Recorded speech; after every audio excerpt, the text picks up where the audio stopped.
Foxler from Paradise Island. I'm just responding to 2 Griffin's newest video about saying the fandom is dead. Now, to some degree, I do agree with him. It really depends on the experiences that you do have and the people that you meet. And a lot of furries say they have no problem, which is the case. But when you start getting furries that like to react negatively to things, like example, the Colorado furries that I live in, and they like to react to me very negatively, they will say that the fandom is being turned upside down because of 1 or 2 individuals. And unfortunately, I'm one of those individuals. And because I exist, I apparently turn the fandom upside down and make it seem like it's dead. But that's because people react to me. And I'd rather you not do that. But unfortunately, no matter how much you talk back and forth and going like, hey, stop it! Just go do your own thing. They don't want to listen. So, in turn, my personal experience with all this would be very similar to Griffin's experiences. That you become the evil thing. You become the person that everybody wants to hate. And when you have a whole community of people that you trusted years ago, do mind, when 2 Griffin first started out, I just started finding about the furry fandom. And I was a young little teenager fox. And now, I grew up with, caring, supportive furries. And then I decided to be a little different. And as you see me now, I'm a little different. And because of that, I become a target. And furries will blatantly blast out, say, oh, you're just playing victim and all that. No, I'm sharing an experience. Because no matter what you guys say that don't like me, it doesn't change the fact that I'm still going to be here.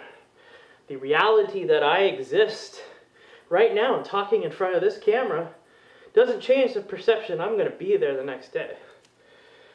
So, unfortunately for 2 Griffin, he's kind of lost faith, you could say, or believing, or supporting of the furry community. Obviously, he still says he identifies as a furry. I do as well. I don't see the fandom as opening to itself as it used to be. And I saw that as a problem for almost 10 years. Before I was even a problem for most of these furries, apparently. So, I would say, depending on which spectrum you're on, you will determine if the fandom as a community is really what it used to be, or if it's what it should be. And some furries like myself want to try to help fix that.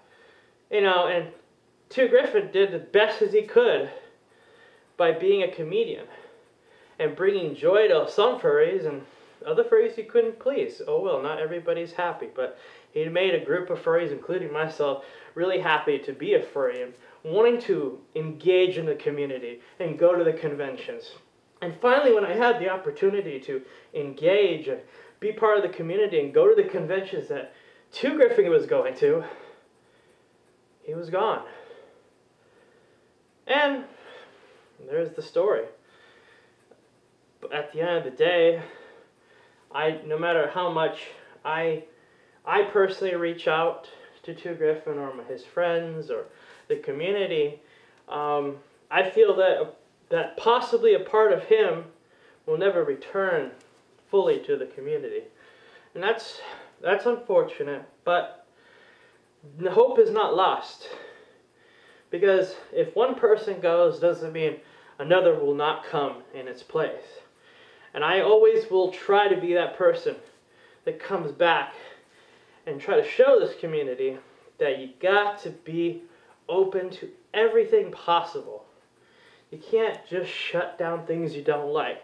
And it has become that thing, where I see the hypocrisy of all the furries out there that don't like me or like other people, where they say, that's bad, you can't be this furry. And then when somebody says, oh, the fandom is dead. They say this. They go back and say, oh, you can't dictate who's in the fandom. Even so, their post a week ago was saying, no, you couldn't be in the fandom.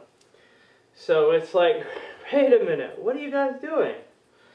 But regardless of what you say on social media, what you do, how many times you try to hate on somebody, there are some people that will not give up. Some people will not accept people defeating them down. And I like to be one of those, and I hope that I can encourage many furries to do the same. Because as you do, you build a new community that's built on better moral foundations.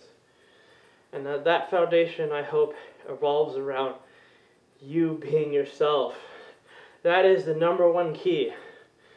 You can try to bash them, you can try to hurt them, but words will not break us. So, thank you to Griffin for being there for most of my furry life. I appreciate everything you've done, and I hope that I can keep a part of the fandom for you alive, so I can hope to see you on stage again one day. Thank you very much.